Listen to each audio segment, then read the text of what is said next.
Hi guys, welcome back to my channel. Today I'm going to show you how you can connect Wi-Fi on your laptop, especially if you have Asus Tuf gaming laptop and this is your first time using the laptop or first time you use Windows. I made this video for beginner. So to connect Wi-Fi, make sure you have a Wi-Fi connection, Wi-Fi nearby.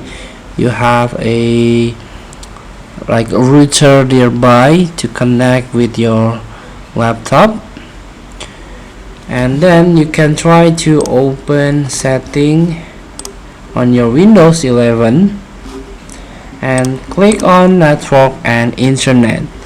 Here there is a Wi-Fi option and click on. Here we go.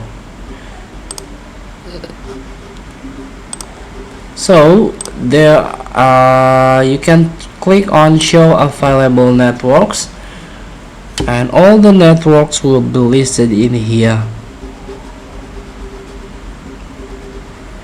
and also there is a shortcut of Wi-Fi in on the taskbar.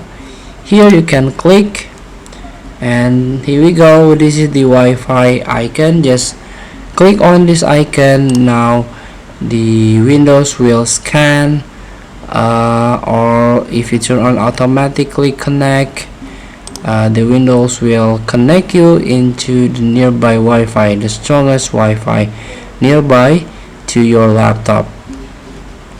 Feel free to try it. Thank you for watching. Don't forget to comment, like and subscribe. Also click the button below. See you in the next video.